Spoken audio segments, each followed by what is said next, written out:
Hello बच्चों, let's read the question. The question says M metal plus X plus Y number of NH3 ligands gives me a complex of the metal with NH3 ligands, X number of NH3 ligands, and the overall charge is plus 2 ammoniated electrons, where M the metal is an alkaline earth metal. Value of X is. So इस question को solve करने के लिए जो की concept हम use करेंगे वो है chemical properties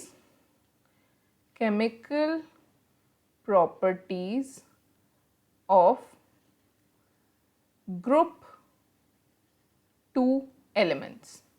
तो इस क्वेश्चन में जिस रिएक्शन की हम बात कर रहे हैं वो एक बहुत इंपॉर्टेंट रिएक्शन है, जहां हम एक ग्रुप 2 मेटल को लेते हैं और उसको रिएक्ट करते हैं with ammonia solution, X plus Y number of ammonia solution. अब ये X प्लस वाई क्यों होता है? क्योंकि हमारे पास जो प्रोडक्ट आता है वो होता है एक कोऑर्डिनेशन कंपाउंड या एक कॉम्प्लेक्स होता है जिसमें सेंट्रल एटम जो है वो मेटल होता है और लिगेंड्स होता है NH3। और कितने लिगेंड्स आते हैं? X नंबर ऑफ, यहाँ जो ये X है, X नंबर ऑफ लिगेंड्स आते हैं यहाँ 2 प्लस 2 इलेक्ट्रॉन्स। ये दोनों इलेक्ट्रॉन जो है वो अमोनिएटेड इलेक्ट्रॉन्स होते हैं। इसका मतलब अमोनिया मॉलिक्यूल जो है इन इलेक्ट्रॉन को सराउंड करके रखता है। तो इस केस में 4 हैं, इस क्वेश्चन में 4 दिया गया है क्वेश्चन में, इसलिए 4 इलेक्ट्रॉन्स है। वरना यूजुअली क्या होता है? y नंबर ऑफ इलेक्ट्रॉन्स, यानी इसका मतलब है यहाँ y इज इक्वल टू 4 है। नाउ वापस आते हैं क्वेश्चन में। क्वेश्चन पूछा गया कि x का वैल्यू क्या है। तो क्योंकि क्वेश्चन में ये ऑलरेडी मेंशन्ड है कि हमारा जो मेटल है वो एक अल्कलाइन अर्थ मेटल है, upon reaction with alkaline earth metal,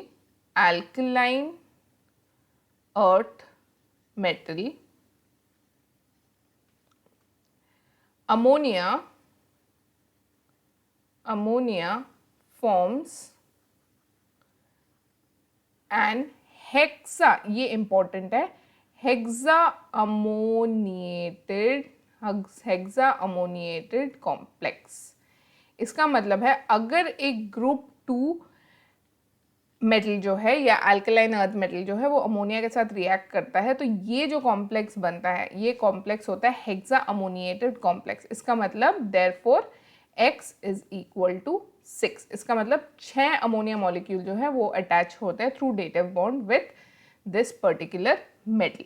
अब ये याद रखना ज़रूरी है कि ये मेटल जो है ये ऐसा मेटल होना चाहिए जिसमें हमारा जो d ऑर्बिटल्स है वो वेकेंट होने चाहिए, तभी ये जो कॉम्प्लेक्स है ये हमको मिलेगा। So hope you understood well, best of luck.